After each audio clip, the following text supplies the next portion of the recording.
teve lá no grupo de estudo, né, no grupo de estudo em gestalterapia. É o segundo grupo de estudo, né, na mediação do grupo de estudos em gestalterapia, a gente está no capítulo 5, né? E eu, inconformado com o fato da gente não ter conseguido dar conclusão das discussões no capítulo, e também porque esse capítulo é maravilhoso, não só esse capítulo, o livro inteiro, mas eu fiquei inconformado. Eu disse, não, eu preciso falar, então eu resolvi fazer um vídeo, né, especialmente para todo mundo do grupo de estudos e para quem quiser compartilhar também, porque é sempre bom compartilhar conhecimentos a mais. E gestalterapia é uma coisa que eu gosto, é compartilhar, é divulgar essa abordagem, né, porque é uma coisa que para mim é muito importante. Então, é uma filosofia muito importante, uma abordagem de aplicabilidade para a compreensão humana, para a natureza humana que é inexplicável. Enfim, sou suspeito para falar. Então, no livro Gestalterapia, que há uma envergadura fenomenológica muito grande, né, uma envergadura que ela vem da junção de Peirce e Goodman, né? Goodman, profundo conhecedor da fenomenologia, Laura Peirce também, e Peirce tinha toda uma experiência com a prática psicoterapêutica e também com Goldstein, com o paradigma organísmico, que foi algo que influenciou muito a abordagem, né? Então, toda a junção desse grupo, foi o grupo dos 7, ajudou a ter discussões muito acaloradas, né? Então, Peirce, junto com o Goodman e o Ralph Hefferlein, escreveram um livro. Então, na mediação que a gente está vendo, do capítulo 5, a gente parou na parte em que a gente começa a discutir as questões, vamos dizer assim, a discriminação feita entre o que é infantil e o que é maduro, proposta por Freud dentro da psicanálise, ou seja, o que são os 4 elementos dos quais ele considera que há uma maturidade, ou seja, há um desenvolvimento maturacional do ser humano. Mas eu vou voltar um pouquinho para a gente poder revisar algumas coisas do início do capítulo, né? Então, o capítulo ele vem falar sobre a dimensão de passado e futuro, né? Então, como é que a dimensão de passado e futuro ela é vista dentro da abordagem, dentro da gestalterapia? Então, quando enfatizamos a awareness de si próprio, o experimento, a emergência sentida, o ajustamento criativo, estamos dando menos ênfase à recuperação da memória passada, que é a rememoração da infância, ou antecipações para o futuro, que são os planos da vida. Então, quando se parte para experienciar, né, para o experimento, quando se está no ato do setting terapêutico que acontecem as intervenções, os desvios são promovidos através do experimento e através da experiência que está sendo vivida em aspecto relacional de psicoterapia, há esse deslocamento dessas fugas das quais o sujeito, né, do qual o organismo ambiente vai utilizar, do qual o indivíduo vai utilizar e que utiliza cotidianamente, né, assim, tanto a rememoração da infância, ou seja, rebuscar a memória, voltar ao passado, como também as antecipações, coisas que ainda não aconteceram, né, o futuro ainda não existe, porque ele não está aqui, só há o momento agora, né? Então essas antecipações, esses planos de vida também são fugas. Então, obviamente, quem se detém demais ao passado ou quem está preso a antecipar momentos que ainda não aconteceram, está obviamente fugindo de uma sensação presente, né? Então, isso já nos leva a outra discussão, né? Que é a questão dos atos na realidade presente. Então, atos, pensar, imaginar, rememorar, rebuscar na memória, relembrar, esquecer, falar, tudo são atos, né? Então, atos na realidade presente, do mesmo jeito de projetar, criar expectativas, tudo isso são atos que acontecem no presente. Então, no entanto, a memória e a antecipação são atos no presente. E é importante que analisemos seu lugar na estrutura da realidade, ou seja, como é para o nosso consulente, para o nosso cliente, lembrar de algo, como é para ele lembrar, como é que aquela lembrança se manifesta no seu corpo, né? Como é que aquilo lhe afeta. ou como é para ele antecipar ou se imaginar em um determinado momento, sei lá, a 1 hora à frente, adiante, né? Assim, há 5 anos, 10 anos. Então, enquanto isso, na realidade insatisfatória, o passado se perdeu e o futuro ainda não é. Ou seja, são inatualidades fenomenológicas, né? São essências públicas, essências que se doam para a gente. Então, isso tem muito a ver com a noção da temporalidade que Paul Goodman traz para a gestalterapia, né? Que é uma noção que vem de Husserl, do fluxo dos vividos, então, no qual passado e futuro são apenas inatualidades que estão copresentes no momento agora, na série de agoras, né? Então só há o presente. Passado é uma coisa rígida, fixa e imutável. Ninguém pode voltar ao passado. Seria muito perigoso, talvez até, se pudesse voltar ao passado e mexer lá. Não sei o que as pessoas seriam capazes de fazer. Mas é uma realidade que já passou, é um momento que já passou, né? Que foi experienciado e que dele só resta uma experiência, um aprendizado, né? Da experiência, da situação concreta dada empiricamente, resta um aprendizado que é retido, né? Em forma de hábito no nosso fundo de passados, né? Então, o passado se perdeu e o futuro ainda não é.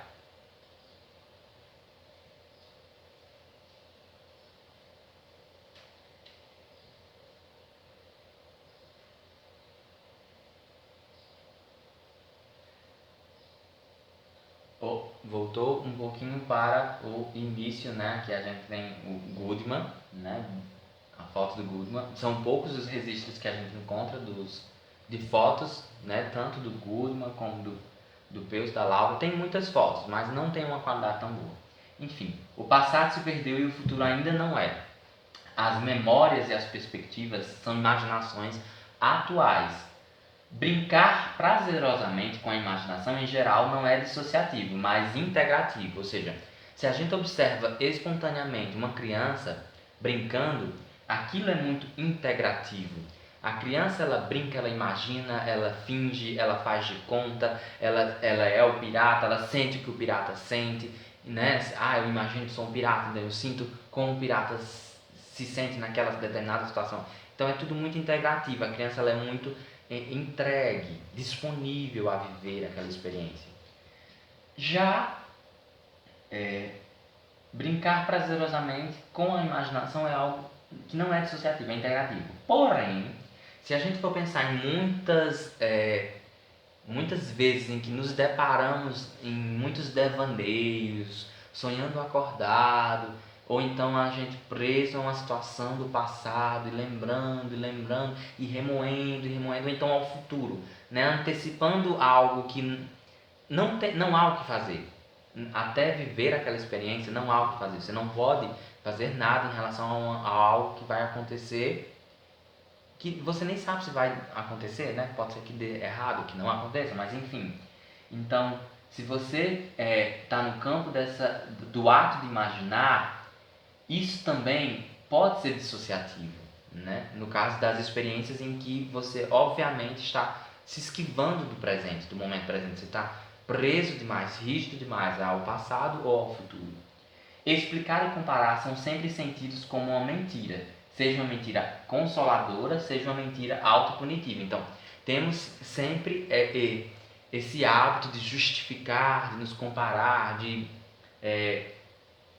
pegar algo que foi vivido e de algum modo nos aplacar uma certa culpa ou nos mostrar o quanto é errado que fizemos, o quanto estamos arrependidos do que fizemos, ou então nos consolar, né? Aquela coisa, eu não fui para determinado lugar, né? Então, é porque não era o momento de ir, né? Sempre tem alguma coisa que a gente utiliza para justificar, para consolar, não se autorizar a viver uma experiência, né? Ah, não deu certo, mas enfim, não há o que fazer, o certo é esperar o bom momento, o momento propício. Enfim, damos ênfase ao Hermes de si mesmo, do consulente, num experimento que ele próprio está conduzindo e esperamos que crie um tipo de totalidade mais vantajoso. Então, essa é que é a função, né, do experimento na clínica, conduzir o consulente a uma awareness de si, a produzir uma totalidade, ou seja, uma compreensão maior da senso-percepção, das tensões que aparecem muscularmente no corpo, dos sentimentos, né, das coisas que pensa sobre.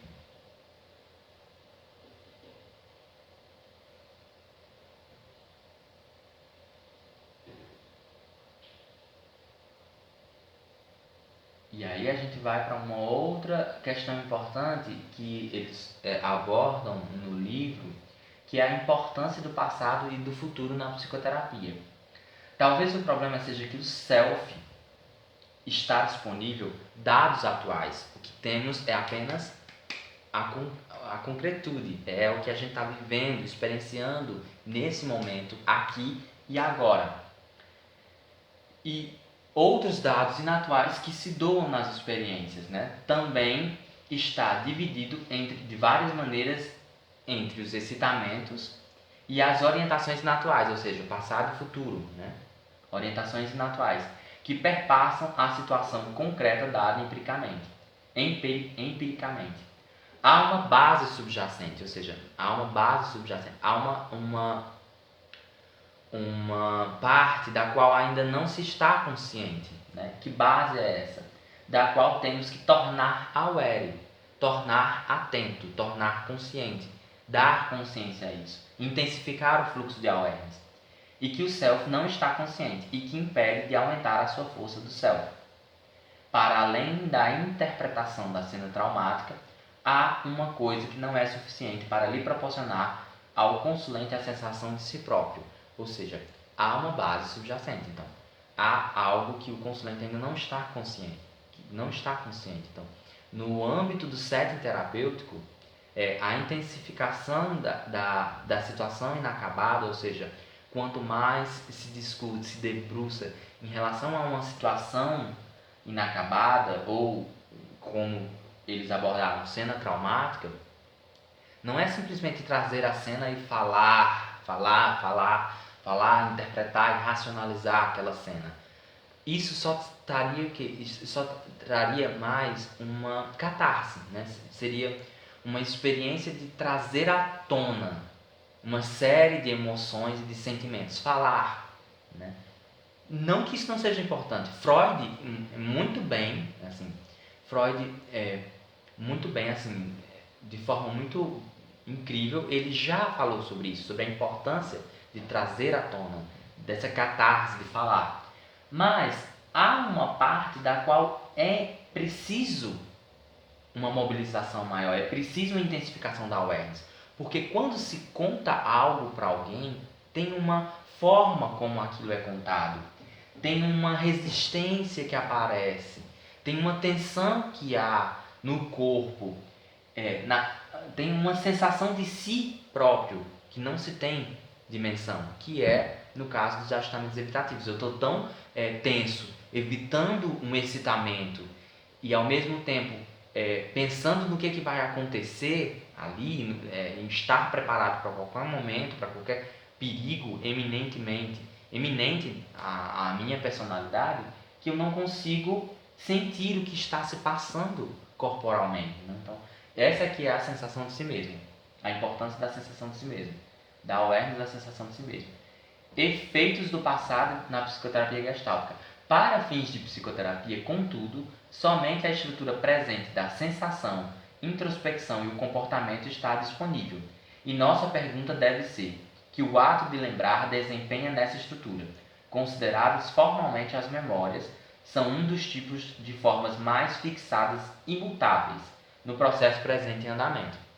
Então, a gente sabe muito bem que existe a memória de trabalho, a memória de curto prazo e a memória de longo prazo. A memória de trabalho é uma memória mais cotidiana, né? É aquela que eu preciso gravar um número de telefone, então constantemente aquele exercício de lembrar do número tem a ver com a memória do trabalho. A memória de curto prazo já tem a ver com algo que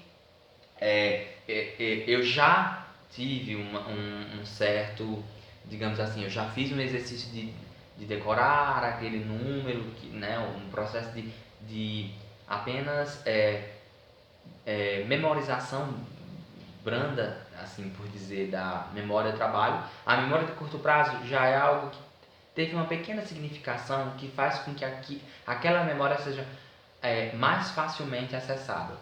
Mas a memória de longo prazo é uma memória que ela está muito ligada ao aprendizado. Tudo que a gente aprende, ele está conectado nessa memória de longo prazo, né? Está conectado a uma formação habitual, né? Por exemplo, escovar os dentes é algo que a gente não precisa olhar todo dia. Eu vou olhar um manual para saber como é que eu vou escovar os dentes. Eu vou aprender todo dia como é que liga o carro para sair de casa. Não, não é assim, né? E para essa formação habitual, para essas coisas, é preciso um sentido, né? É preciso um significado para isso, dar sentido. Que isso faz com que essa memória fique mais processada, mais armazenada. Então, a memória de longo prazo tem um grande processo mesmo envolvido de armazenamento. Então, as memórias, elas são sim formas fixadas, né?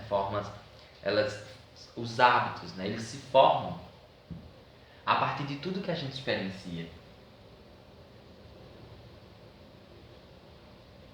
Então, nisso é que a gente tem a compreensão do fundo de hábitos. Então, o que são os hábitos?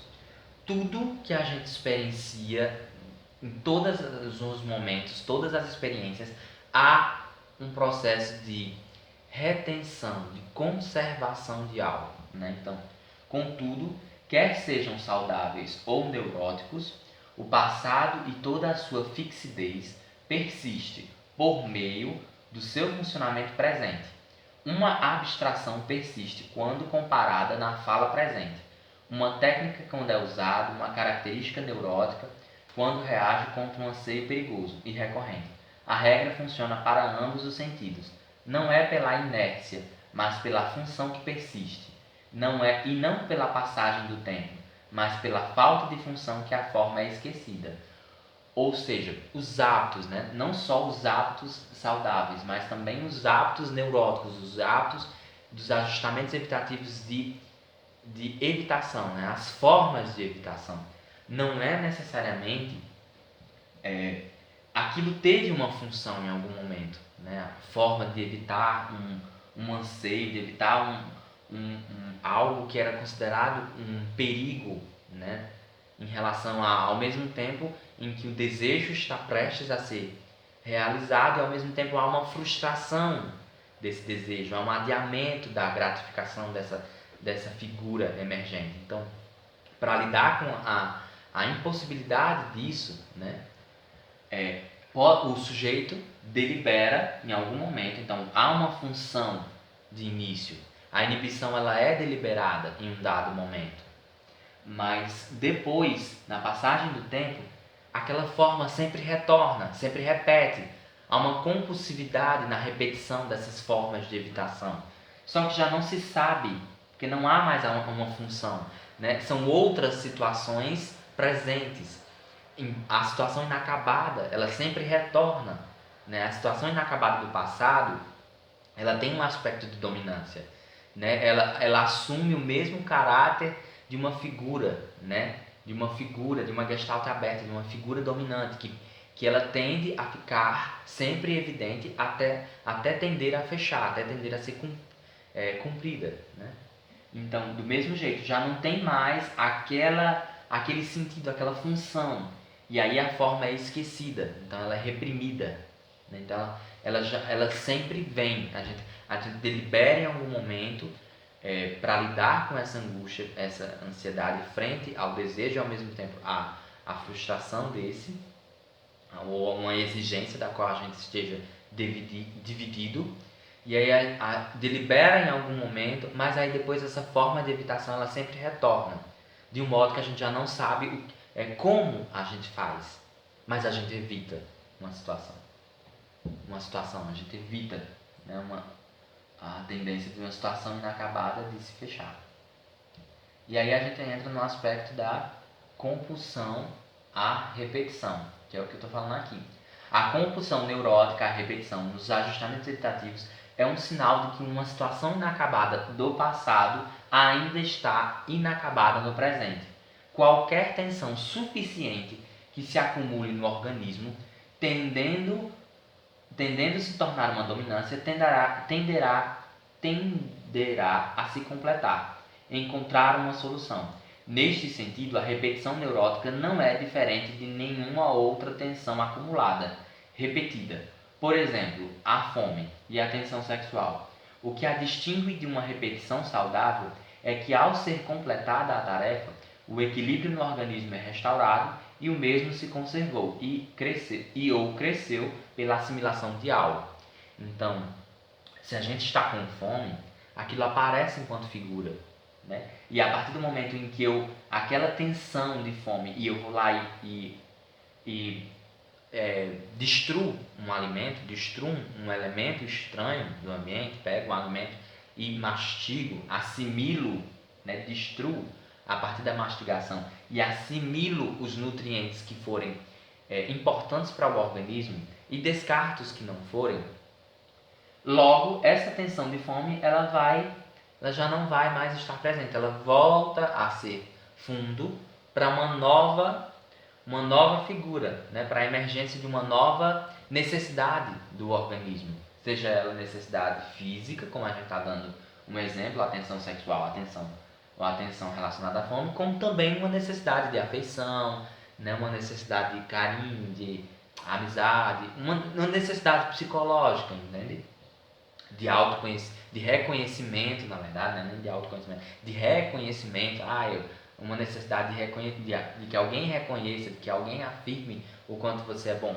Isso gera uma tensão se você não consegue esse reconhecimento. Então isso fica em aberto, né? Então o quanto até você se sentir, até você obter esse reconhecimento, esse ideal de reconhecimento que você tanto anseia, isso não vai voltar a ser fundo, isso não vai deixar de ser figura, né? Essa situação inacabada não vai se completar, né? Então uma situação inacabada do passado, ela sempre está presente. Aí você pode perguntar, mas tá, eu decidi deliberar alguma coisa, eu decidi agir, sim, mesmo que você, numa experiência, você realize uma deliberação motora, você faça alguma coisa por meio da ação, aquilo vai reter um novo aprendizado profundo de hábitos. Mas isso não quer dizer que a situação inacabada não volte num determinado momento futuro, né? Se a gente vislumbrar um futuro, um horizonte futuro de uma forma totalmente diferente. E que aquilo delibere de você novamente uma outra postura, né? uma outra ação. Então, a importância da cena esquecida e a sua estrutura.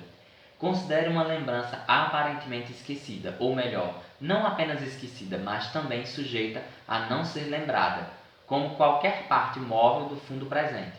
Por estar reprimida,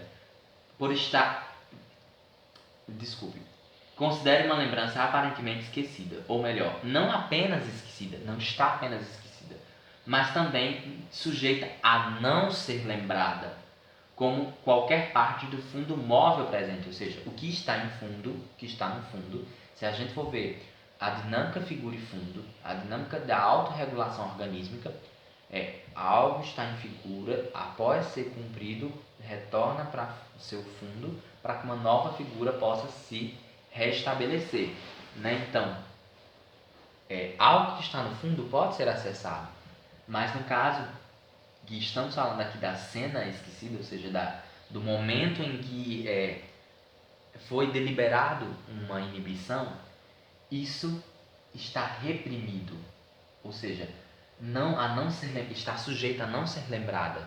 É uma forma que se esqueceu como se faz, né? Então, a melhor forma de compreender sua estrutura é encarar isso como um mau hábito, um esforço ineficaz de aniquilar, tendo o complexo esquecido e não aniquilado no centro.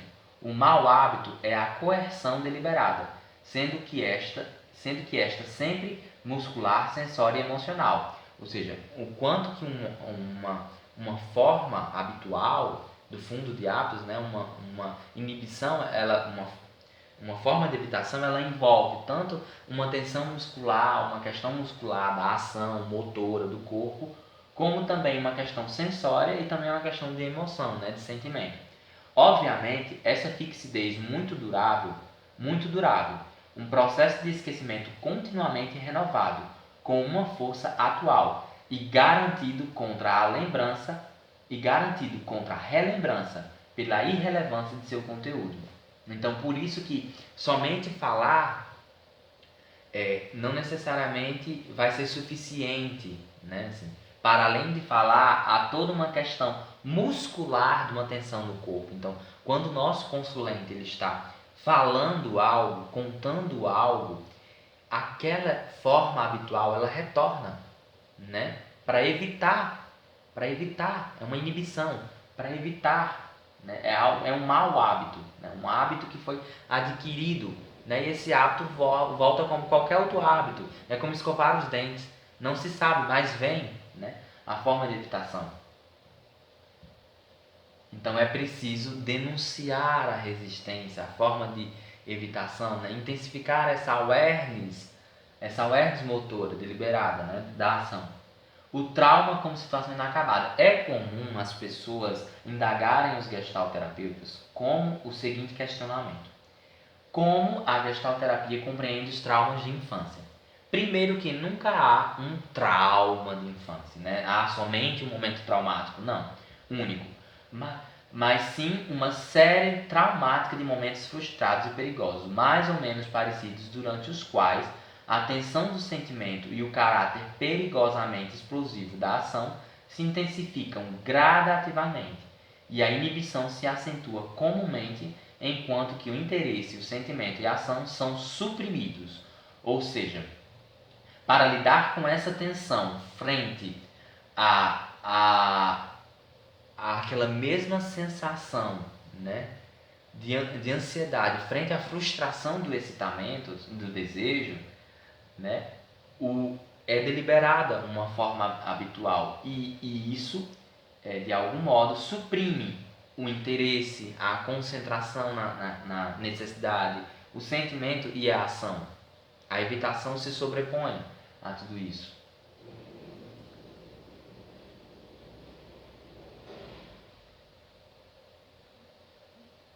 E é nesse momento em que a gente passa a discutir a importância do uso terapêutico da cena recuperada. Somente recuperar a cena traumática não produz a liberação das funções vitais, ou seja, para, para que aconteça a evitação, a resistência, inúmeras funções vitais do organismo elas são mobilizadas, né? Então, a partir do momento que eu denuncio aquela inibição, aquela evitação no corpo, por exemplo, aquilo já mobiliza com que todas aquelas funções vitais que se concentraram para aquele ato se dissipem, se dissolvam, se mobilizem para impulsionar o self, para ter mais força, né? Para identificar a figura, para que aquela figura se torne mais dominante. No entanto, quando acompanha a torrente renovada de sentimento, é muito importante na awareness de si próprio, ou seja, representa ao mesmo tempo a última vez que o excitamento foi inibido. Em questão agora é o primeiro. Desculpa, aqui tem um errinho. Aqui está primeiro, mas é primeiro. Primeiro exercício para o excitamento renovado. É interessante que o consulente aprenda, desculpa, aqui também tem um erro, aprenda a distinguir entre a necessidade presente, expressa no sentimento, e esse objeto que é meramente uma reminiscência específica. E por que específica? Está perdida e imutável. Uma interpretação como essa não é misteriosa. Isso é simplesmente assinalar o óbvio, embora este possa ser difícil de engolir.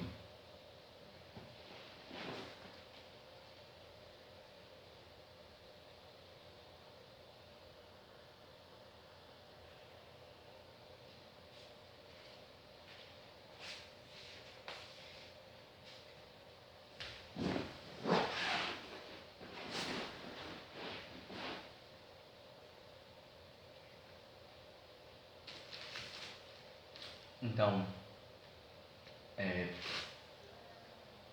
essa inibição ela está ligada àquela primeira experiência de conservação do hábito, né? Então, a cena recuperada, a situação inacabada que as pessoas nomeiam de trauma tem a ver com uma primeira experiência de angústia frente à evitação, ao adiamento, né, de um desejo, de uma necessidade, frente a uma exigência ambiental externa que poderia frustrar a gratificação desse desejo, né? Então, aí a pessoa delibera evitar aquele excitamento, né? Adiar aquilo e exprime uma forma de evitação. E essa forma de evitação passa a se repetir em cada situação presente, situação inacabada presente, a situação inacabada sempre retorna, né? Então, a cada momento presente a pessoa está sempre evitando aquele mesmo excitamento, aquele mesmo excitamento não, os excitamentos que vêm sempre frente a uma mesma situação que exige algo que de algum modo é óbvio que tem a ver com aquela primeira experiência. Só que embora o óbvio nem sempre é fácil de engolir, né? De assimilar, de agredir, de destruir.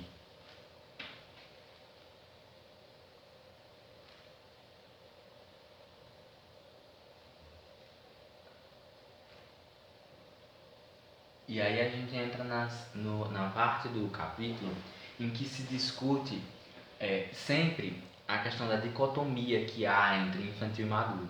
Logo no início do livro, no capítulo 2, eles falam que nós utilizamos de forma incorreta a nossa linguagem.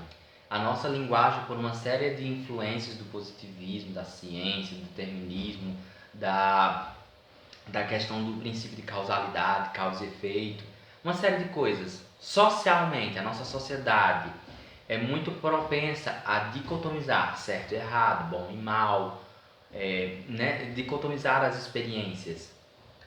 E não seria diferente em relação ao termo infantil e maduro, né? E aí eles vão contrapor uma série de momentos em que a gente se depara com o conceito de infantil não necessariamente está ligado à responsabilidade. A responsabilidade não necessariamente tem a ver com o conceito de maturação, de maturidade e uma série de outras coisas, né? Mas enfim. Então eles propõem o livro inteiro, né? Esse livro maravilhoso,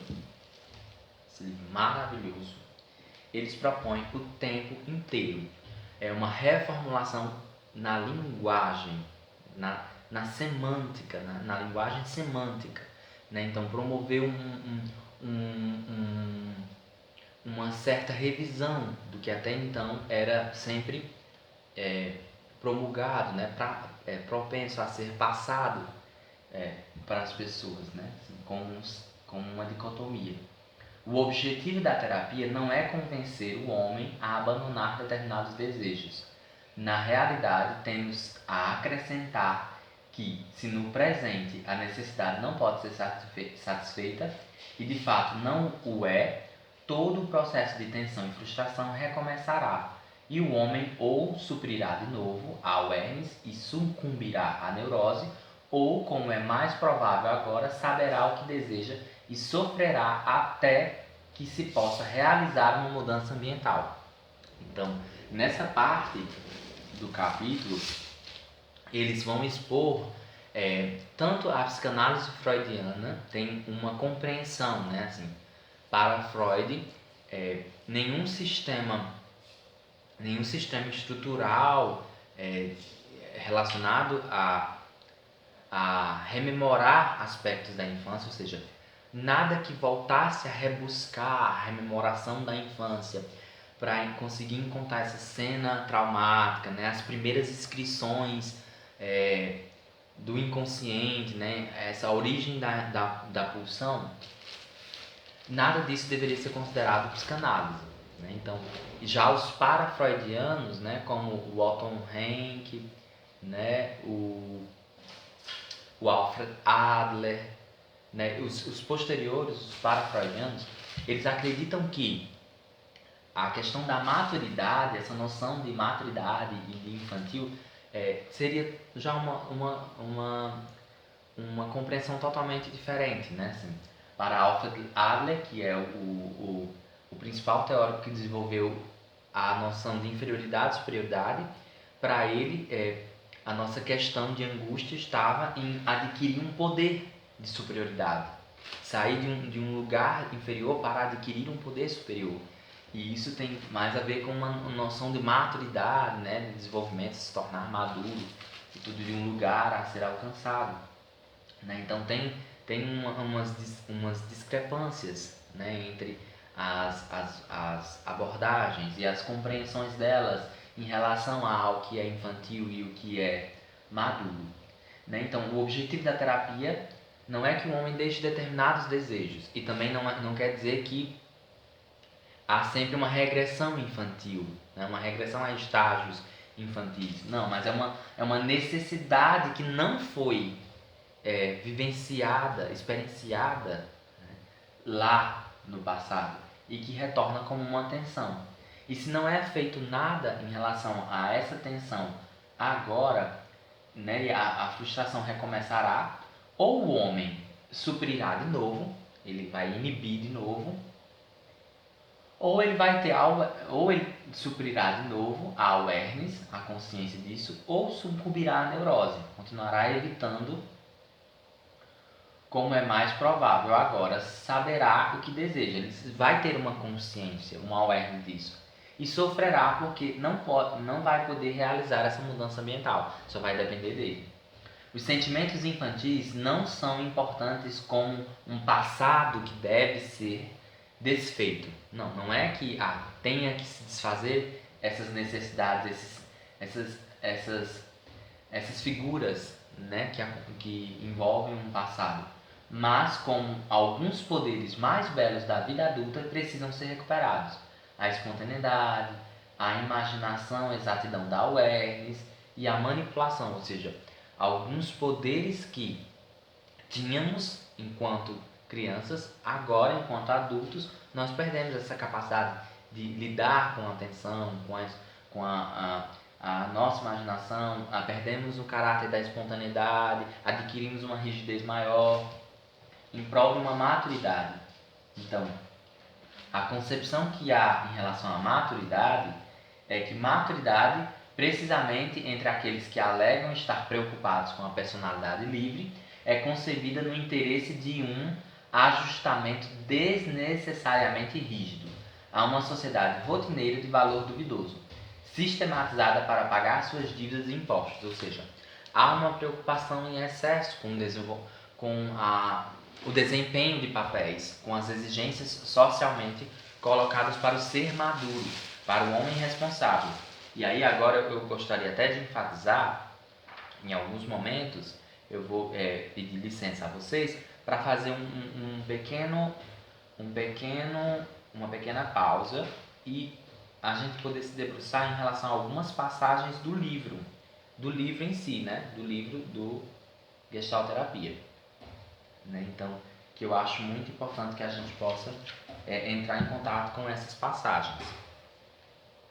Então, uma dessas passagens tem aqui no livro, deixa eu olhar aqui, tem aqui, tá aqui. Nas próprias discriminações de Freud, que ele fez em relação ao infantil maduro, né, como o Freud discriminava a noção de infantil maduro, a gente pode conceber que Freud ele apontou 4 contextos em sua teoria, né, na psicanálise.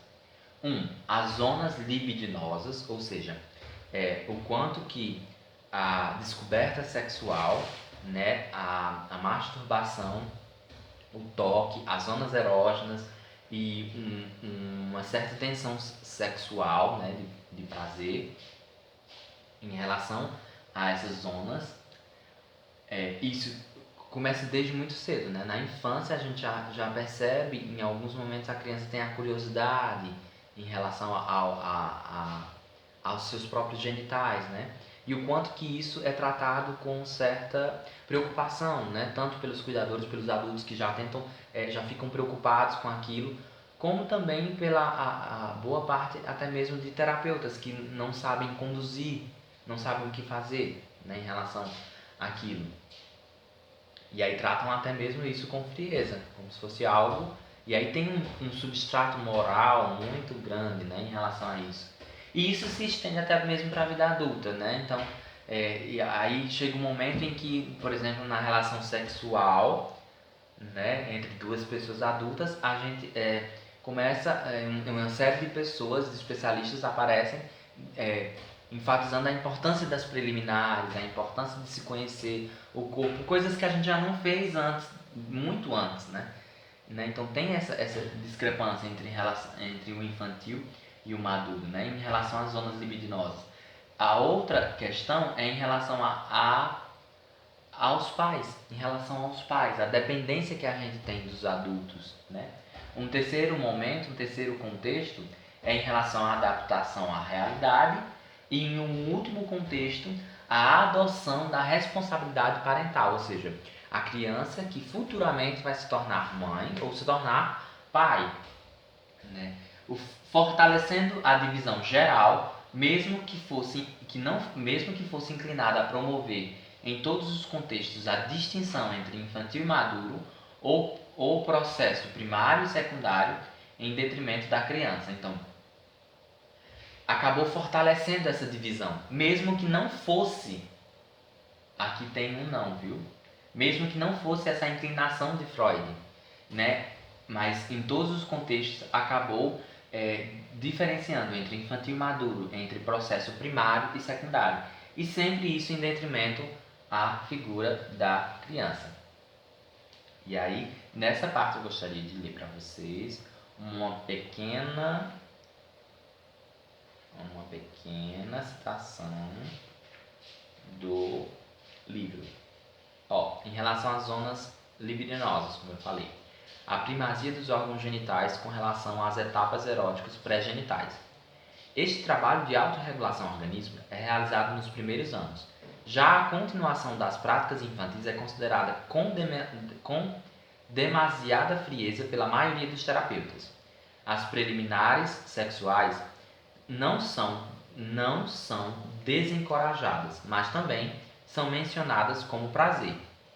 Desaprova-se a arte que visa estimular o excitamento sexual, o que vai contra a evidência das culturas primitivas e das mais vitais culturas superiores. Contudo, se não devemos nos deleitar com isso, com o que então se espera que façamos? Então, com o que a gente tem que se debruçar em relação a isso? Se a nossa curiosidade erótica ela é abominada, muito cedo, muito antes, ela é eliminada, né, por um substrato maior social. Mas está no cerne de todo o trabalho literário, na literatura e todo tipo de teatro. E nos costumes, de modo em geral, beija-se e acaricia-se muito menos entre os amigos e há menos explorações amistosas de pessoas desconhecidas, o que vai contra a evidência de outros animais gregários. Desse modo, também um tipo de homossexualidade primária, baseada na exploração narcisística, é desencorajada, em lugar de ser encorajada, o que resulta, como Ferenczi sugeriu, numa heterossexualidade obsessiva, que torna impossível a verdadeira vida comunitária, porque cada homem tem um ciúme hostil em relação a todos os outros homens, né? Então isso é o que eles trazem em relação às zonas libidinosas. O outro aspecto em relação à transcendência da dependência pessoal em relação aos pais. Há uma alteração constante e complicação do campo organismo-ambiente em relação a isso da relação com os pais, né?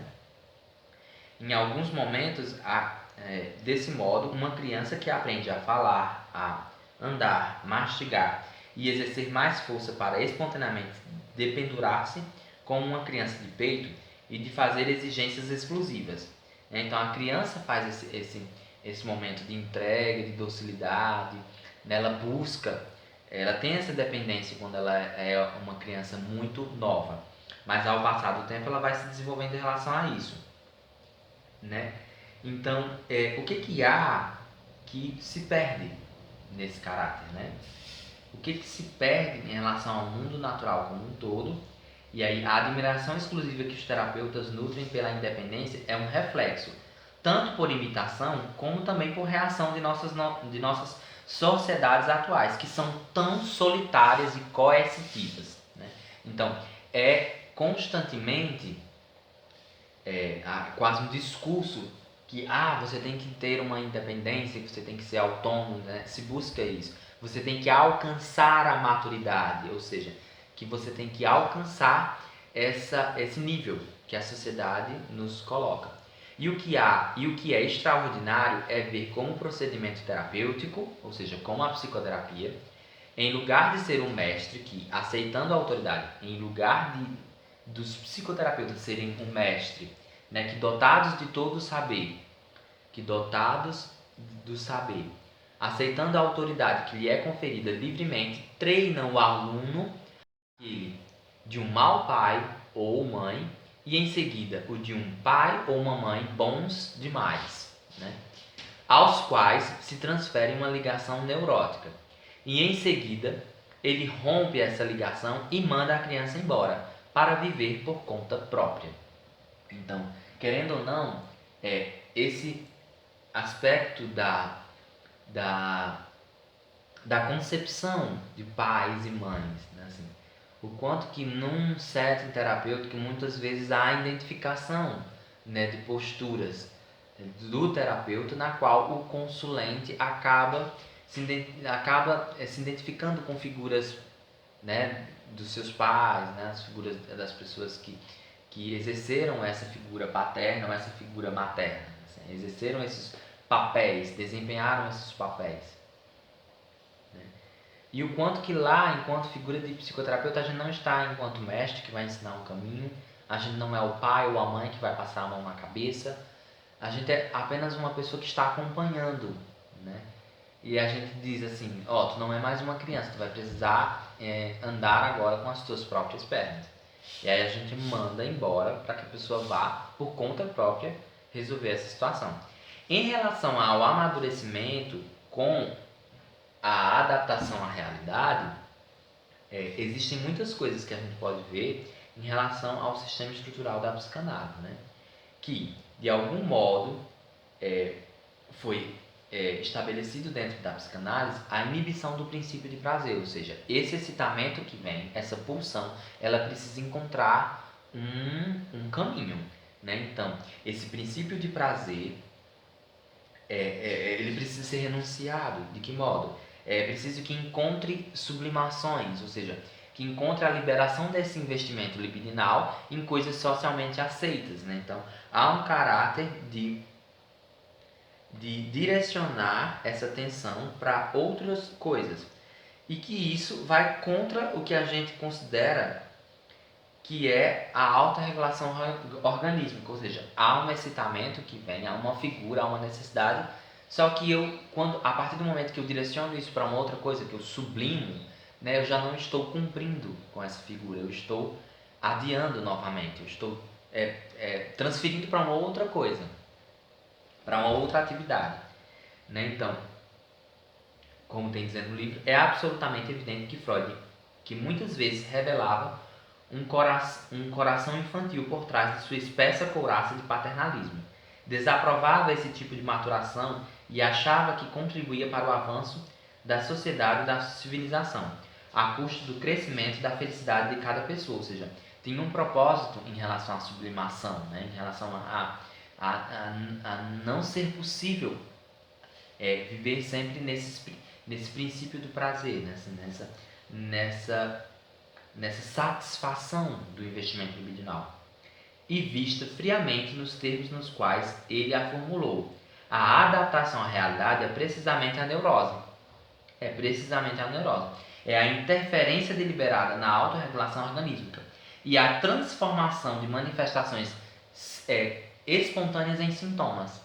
Se vem o excitamento, eu evito e aí eu vou me ajustar àquela situação. E aí eu vou... Ai, que susto! Que susto! E aí eu vou criar um determinado ajuste. Vou desenvolver um sintoma.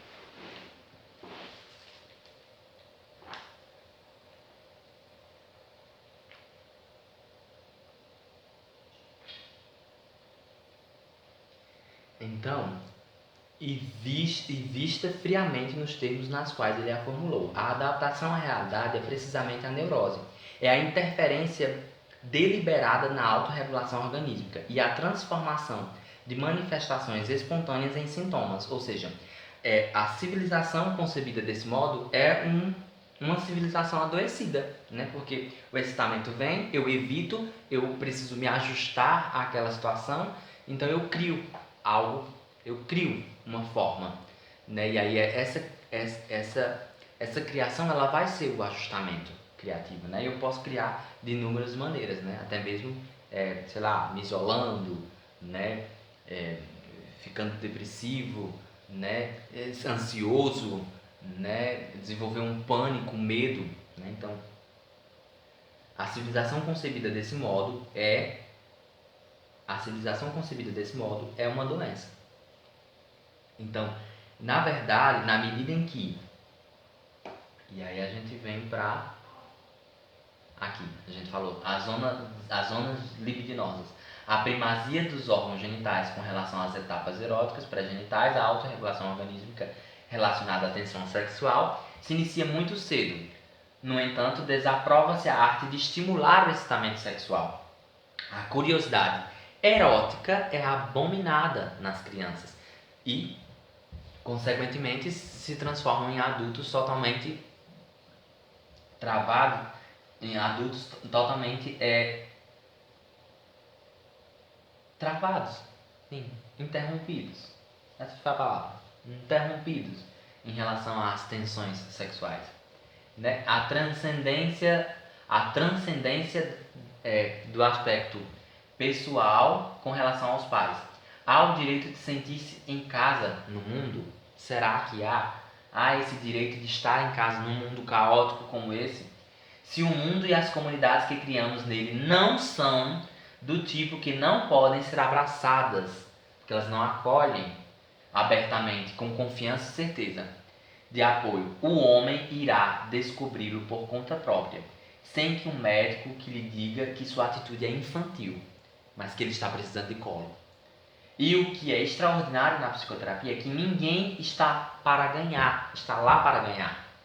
Nem ocupar o lugar de mestre, que aceitando a autoridade de ensinar um caminho, ou de um pai ou de uma mãe, que seja bom ou seja mal, no qual o consulente transfere uma ligação neurótica. E em seguida ele rompe essa ligação e manda a criança embora para que se viva por conta própria. Então, amadurecimento como adaptação à realidade. Em termos aos quais a teoria da psicanálise se formulou, a adaptação à realidade é precisamente a neurose. É a interferência deliberada na autorregulação organísmica e a transformação de manifestações espontâneas em sintomas. A civilização concebida desse modo é uma doença. Na medida em que tudo isso, tem um O aqui, em que tudo isso é necessário, certamente a atividade sustenta não é a de louvar a maturidade, mas é a de tanto o terapeuta como o consulente denunciarem a verdade. É um modo cínico de denunciar o que acontece. Ou seja, como disse Bradley, este é o melhor dos mundos possíveis e o dever do homem honesto é denunciar a podridão que há neles. Né? Então, esse é um trecho. Eu acredito que esse é um escritor, não sei se eu não conheço o trabalho dele, mas ele é abordado ao longo do livro, né? Nessa citação por Peirce e Goodman. Né? Então, essa é que está a questão do amadurecimento voltado à realidade. Então, o que há no drama infantil?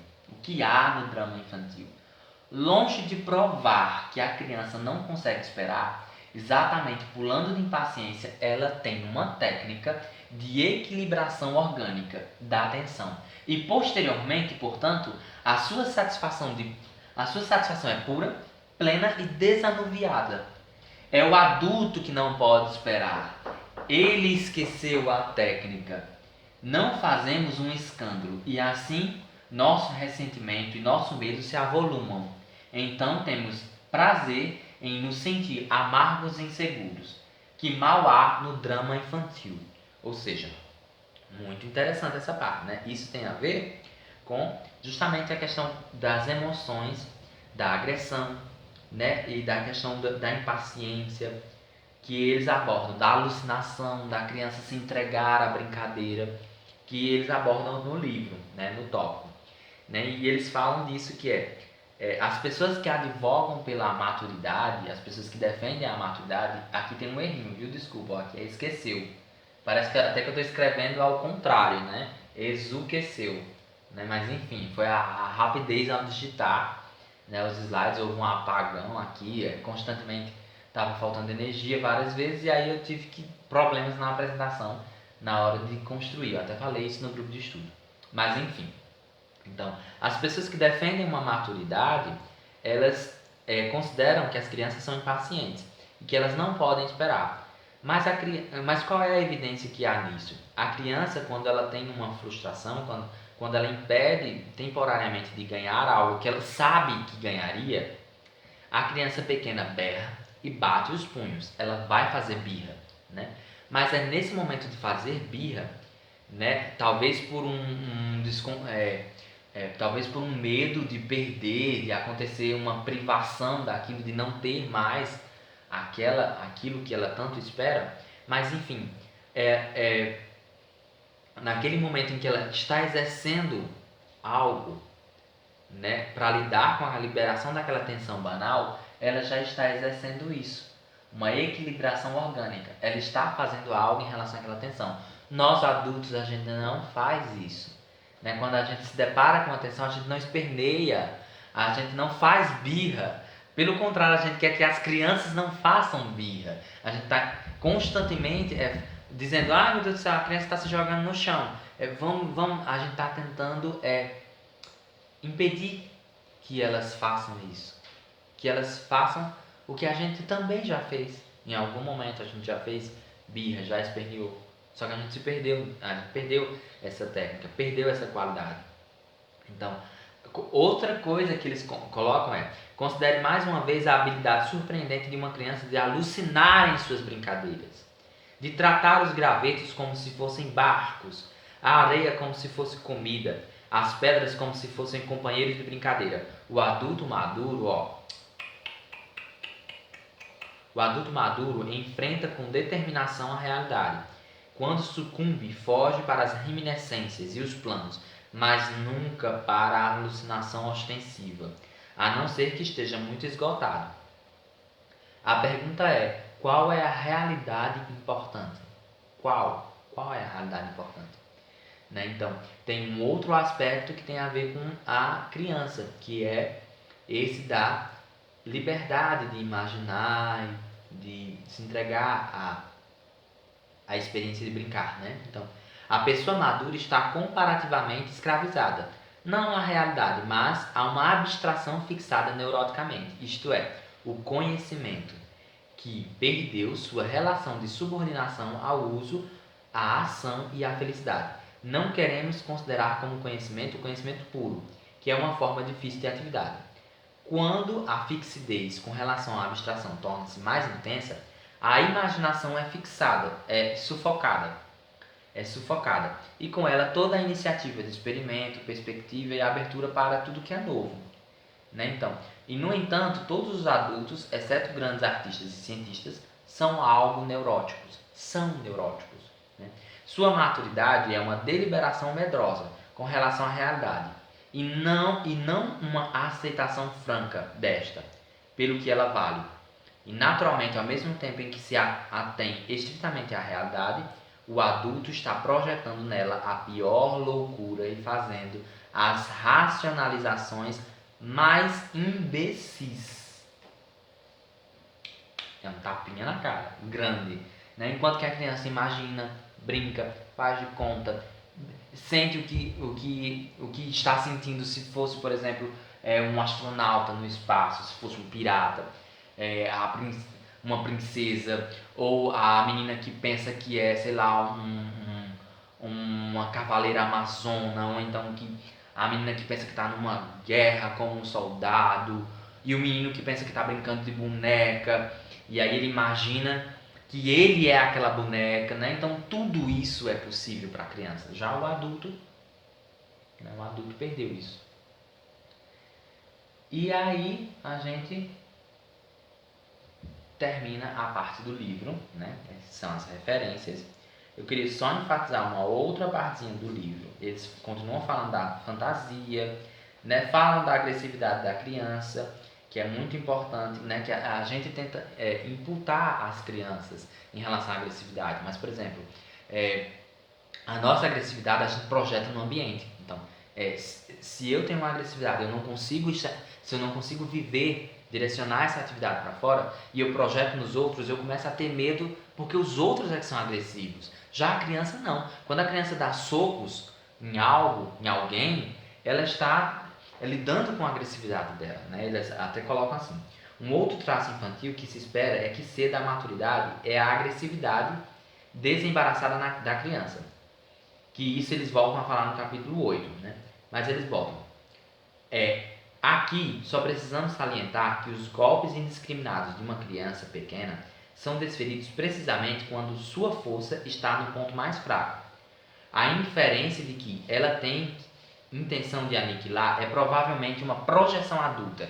A gente pensa que ela está querendo fazer uma aniquilação.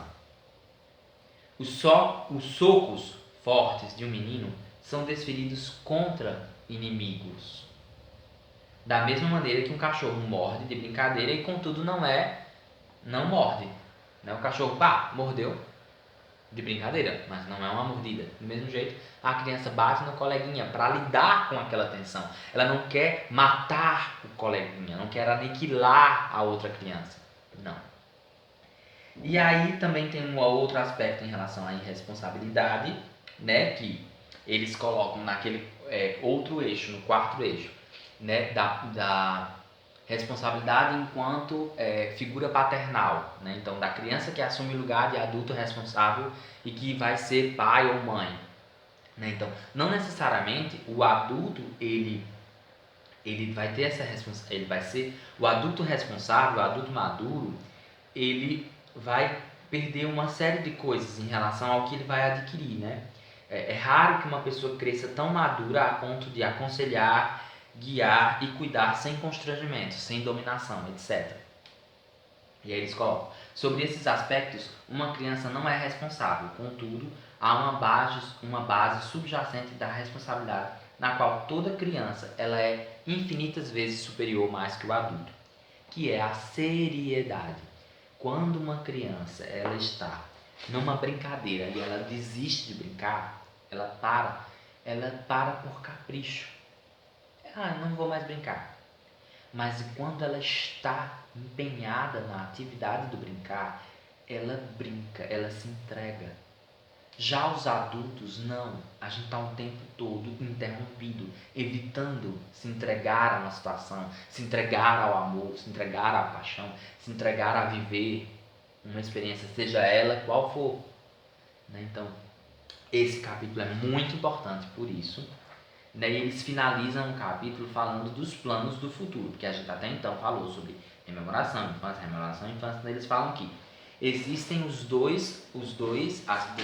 duas formas, obviamente, de se deslocar do momento presente.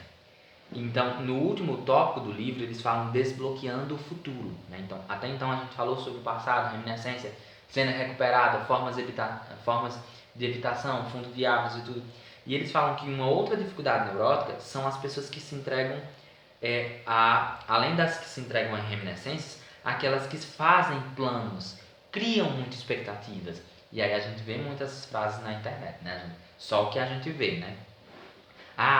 Não crie expectativas. Parabéns, você acabou de criar uma expectativa. não cria expectativa. Já criou a primeira e não vai criar expectativa. Então, sempre há um vislumbramento de futuro, né? Então, muitas pessoas se detêm demais aos planos, antecipam demais e vivem falsamente o presente, porque elas não estão nesse momento agora, elas estão constantemente imaginando coisas, fantasias, antecipações neuróticas que se tornam formas fixadas nos futuros indefinidos, que foi dada por algum ideal ou conceito de ego introjetado anteriormente. De ter um plano de vida. Eu preciso estruturar a minha vida. Eu preciso saber o que vai acontecer. Eu preciso ter controle. Outra ilusão neurótica de que temos controle sobre as coisas. Né? Então, aquele que faz antecipações verbais é pateticamente chato, porque não é ele que está falando, ele é um boneco de ventríloco e nada que possamos dizer terá alguma importância, porque ele está lá, preciso fazer isso, né, falando. Então, a importância de desbloquear o futuro é também fazer esses deslocamentos. Então, resumindo, o que eles trazem no capítulo, além de toda essa reformulação semântica, além de todo esse olhar em relação ao infantil e à maturidade como um enrijecimento e como aquelas pessoas que perderam muitos poderes infantis, né? Então, além de tudo isso, tem uma coisa que é: o desvio não acontece só na sensação para a ação, da ação para a personalidade, do afeto para a função motora, né, para o ato, do ato para a personalidade, não. Tem também um deslocamento, né, um desvio para passado e para futuro, que em alguns momentos isso é útil na psicoterapia, quando você desvia para o futuro, para a pessoa se projetar em algo que ela até então não consegue vislumbrar. Ou então, em alguns momentos, quando você retoma alguma situação inacabada do passado, isso está envolvendo o passado, né? Está envolvendo algo que foi vivido. Mas tudo isso acontece aqui e agora.